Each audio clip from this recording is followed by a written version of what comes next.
In the glare of the Manhattan studio lights, Ivanka Trump stormed the stage armed with venom and family pride, ready to humiliate Obama.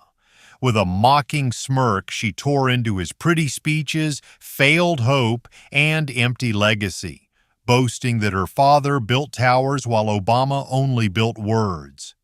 But in a single heartbeat, Obama looked her straight in the eyes and quietly shattered her entire world, ripping open the Trump family shield and exposing the raw, ugly truth she had spent years desperately hiding.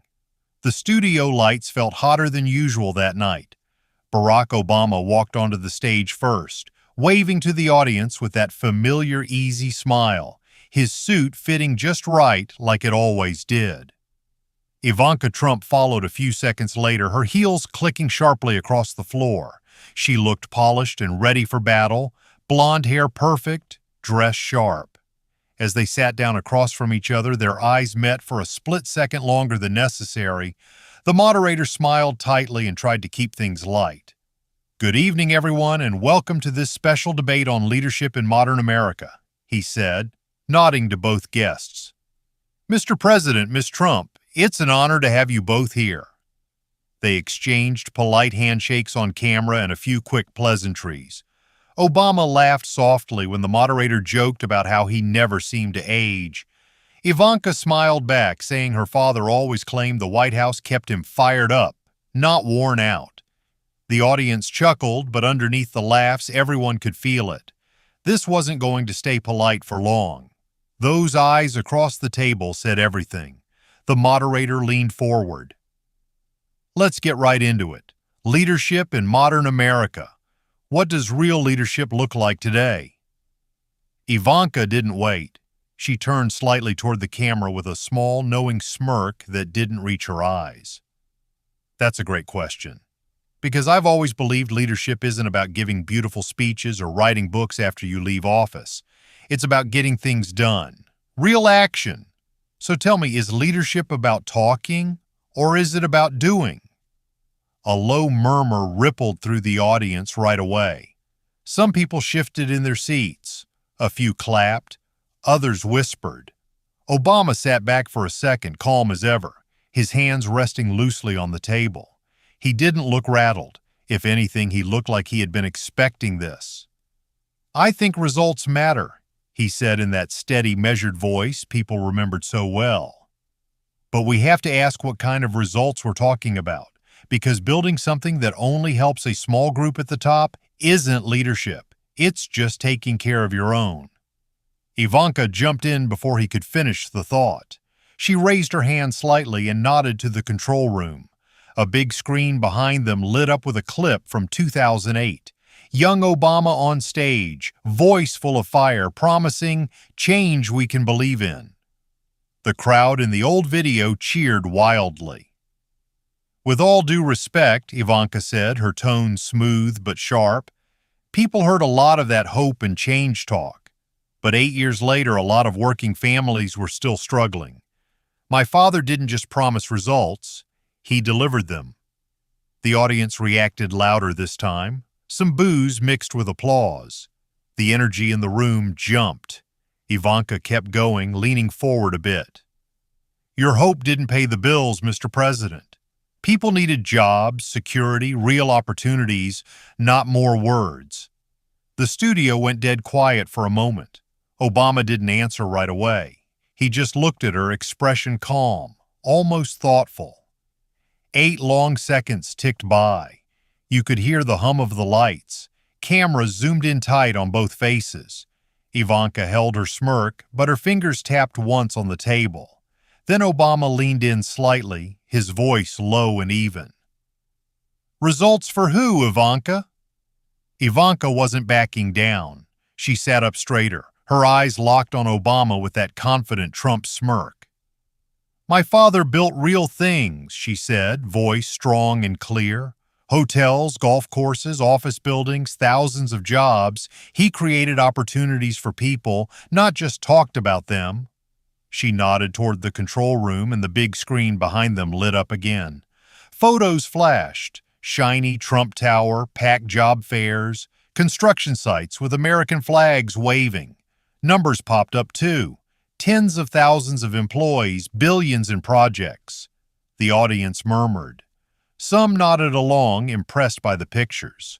Obama listened quietly, nodding slightly like he was actually considering her point. But when she finished, he didn't rush. He waited just long enough for the room to settle. Then he looked straight at her. "I remember a quote from your father back in 2016, he said calmly. The moderator jumped in quickly and brought up the clip. Trump's voice filled the studio, loud and bold. "I alone can fix it." Obama let the words hang in the air for a second. "Fix what exactly, Ivanka? When it only helped your circle? Because building towers is one thing, but fixing a whole country? That takes more than one man putting his name on everything." The words hit hard. A few people in the audience clapped right away. Others leaned forward, eyes wide. Ivanka's smile tightened. She jumped back in fast, not giving the moment time to breathe. "With all due respect, Mr. President, you left a lot of people behind with those beautiful speeches," she shot back. "They believed in hope and change, but many working families felt forgotten. Wages stayed flat, factories closed. My father actually did something about it." She gestured toward the moderator. "We both have the numbers. We can show them." The moderator cleared his throat, trying to stay neutral. "Both sides have brought data tonight. Let's keep it civil, but the facts are on the table." His voice sounded a little nervous, like even he knew the temperature in the room was rising fast. Obama didn't look angry. He stayed relaxed, but his eyes sharpened. He leaned forward just a little. "Speaking of family and loyalty," he said, calm as ever, "there was an old interview where your father talked about how loyalty to family comes before everything else, even country sometimes. He said it straight up." The screen showed the quote again, pulled from a past interview, clear as day. Ivanka's face changed. Her smile froze. For the first time, her voice had a slight shake when she tried to answer. That's taken out of context," she said, but the words didn't come out as smooth as before. Her fingers gripped the edge of the table tighter. The audience noticed. A low buzz spread through the seats. Obama didn't push harder. He just sat back and let the silence do some of the work. A few people started clapping. Not loud, not everyone, but enough to show the room was slowly shifting. Scattered applause rippled across the studio. Ivanka forced a tight smile, trying to look unbothered, but her eyes told a different story. The moderator wiped his brow and tried to steer the conversation. "Let's shift gears for a moment. Both of you have touched on family. How does family influence the way a leader makes decisions?" Ivanka jumped at the chance. She sat taller, her voice full of pride. "Family is my father's foundation," she said confidently. "Everything he does comes from that core. He leads with loyalty to the people he loves and to the country he wants to protect. That's what makes him strong. Family isn't a weakness. It's his greatest strength." Obama nodded slowly, like he was agreeing. "Family is important," he said quietly. "It shapes all of us." But then he paused, looked straight at her, and asked in that calm tone, "So where does that shield stop, Ivanka?" The question hung there, simple but sharp. Ivanka's smile stayed, but her eyes narrowed. Before she could answer, Obama nodded to the moderator. The big screen lit up with an old interview clip. Trump's voice boomed through the studio. "Ivanka's my favorite. She's always been my favorite." Obama leaned forward slightly. "Is that loyalty or favoritism? Because when family and power mix that closely, it gets hard to tell the difference." Ivanka's voice rose higher than before. "That's completely taken out of context," she said, sharper now. "My father loves all his children. This is ridiculous. You're trying to make something personal out of nothing." Her cheeks flushed just a little. The audience stirred, some whispering, others leaning in closer. She wasn't done fighting back. Ivanka turned the tables quickly. "You know, Mr. President, your own family values were questioned plenty of times too. Let's not pretend you were perfect on that front."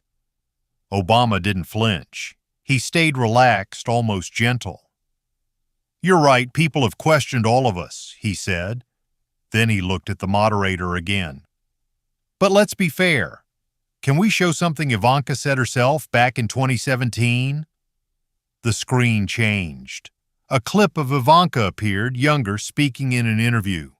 "Loyalty to my father comes first. Sometimes you have to be blindly loyal." The audience let out a loud collective gasp. A few people actually said "whoa" out loud. The room filled with surprised murmurs. Ivanka froze for a split second. Her mouth opened, but nothing came out at first. She tried to recover. That was during the campaign. Things get twisted. Obama just looked at her, no smile, no anger, just steady. "Blind loyalty," he repeated softly. "Your words, not mine." The studio fell into a heavy silence. Every eye was locked on Ivanka. Obama sat very still for a moment, then looked Ivanka straight in the eyes. His voice stayed quiet and almost kind. "Barron, is your son?" The question dropped like a bomb in the middle of the studio. Ivanka's face went blank for half a second. Then she let out a short, awkward laugh that sounded completely forced. "Excuse me," she said, her voice a little too high. "He's my brother. Everyone knows that." The moderator jumped in fast, leaning forward like he was trying to put out a fire. "Mr. President, I think we should keep this on leadership and policy." But Obama didn't stop. He kept his eyes on Ivanka, calm as ever. "You talk about family as one big shield that covers everyone around your father," Obama continued, his tone still even. "But when does that loyalty become blindness to the truth?" He nodded toward the screen. A public statement from the Trump family appeared, an old email chain and press release where they circled the wagons to protect the family name after a controversy. "This is what I mean, when the family name comes before everything else." Ivanka's hands clenched tight on the table. Her knuckles turned white. For the first time, her voice cracked with real emotion. "This is a personal attack," she shot back, louder than she probably meant to. "You're going after my family because you can't defend your own record. That's low, even for you."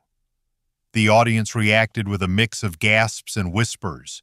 Some people looked uncomfortable. Others looked glued to the drama unfolding right in front of them.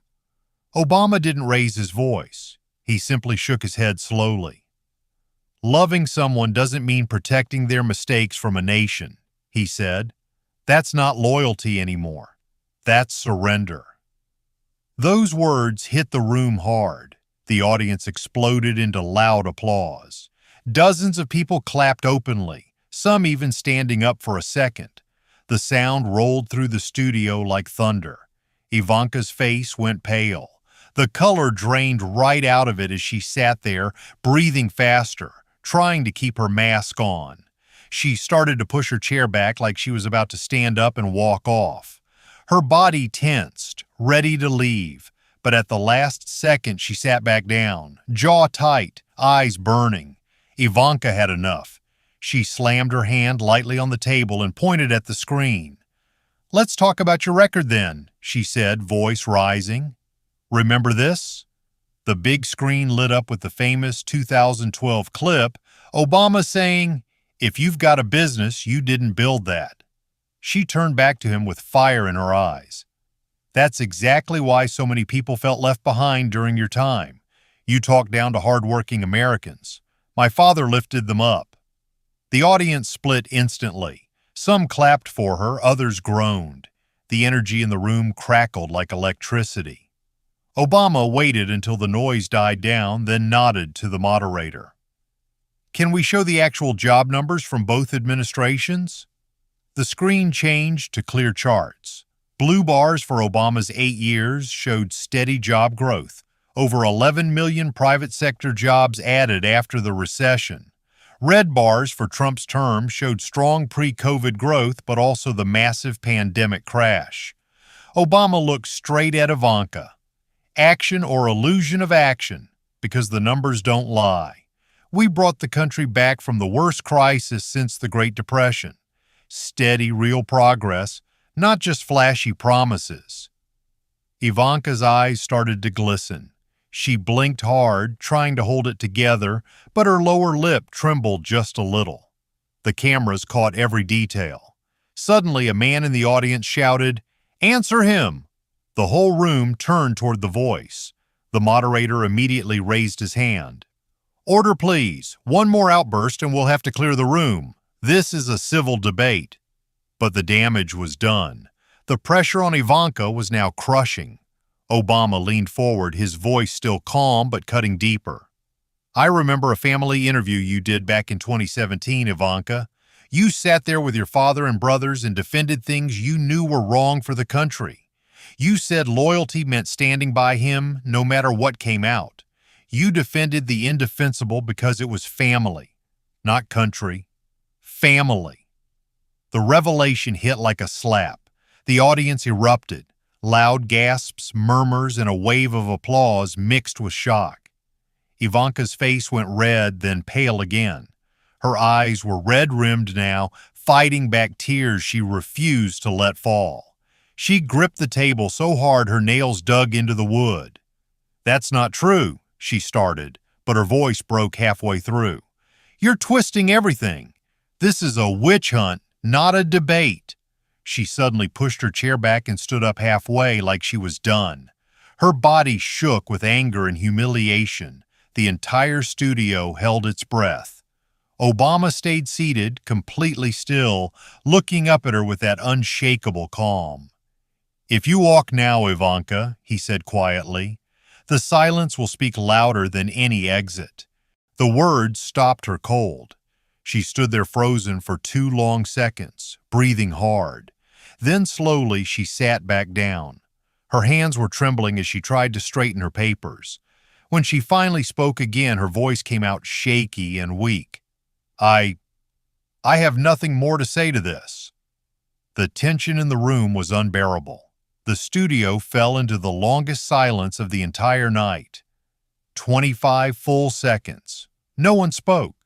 The only sound was the faint hum of the overhead lights. Cameras slowly zoomed in on Ivanka's face. Her usual polished smile had completely vanished. Her eyes looked glassy, red at the corners, and her lips pressed into a thin, tight line. She blinked rapidly, trying to hold everything together, but her chin trembled just slightly. For the first time all night, she looked truly exposed, like the confident armor she had worn for years was cracking apart in real time. Sweat glistened on her forehead under the bright lights. She swallowed hard, her throat moving visibly. The entire audience sat frozen, watching her break. Ivanka finally drew in a shaky breath and spoke, her voice thin and strained. "My father's record speaks for itself." Obama looked at her for a moment, calm and steady as always. Then he delivered the final blow in a quiet, clear voice. "Records speak when people stop protecting them." Those words landed like a hammer. The audience erupted into loud, sustained applause. Many people rose to their feet. The clapping grew stronger, filling the studio with a wave of sound that seemed to push Ivanka even further back. She couldn't take it anymore. Ivanka pushed her chair back and stood up. Her shoulders stayed stiff and squared, trying to hold on to some dignity, but her hands trembled as she smoothed her dress. The sharp click of her heels echoed loudly across the stage as she walked away. Each step sounded heavier than the last. She didn't look back. The moderator started to say something but stopped himself. Everyone watched her disappear behind the curtain. Backstage, Ivanka stopped in front of a mirror. Her reflection stared back, makeup still perfect, but her eyes tired and defeated. She raised a hand to touch her hair and noticed how badly it was shaking. She clenched her fist to stop it, but the tremble remained. On stage, Obama stood slowly. He turned to the audience, his voice calm and measured.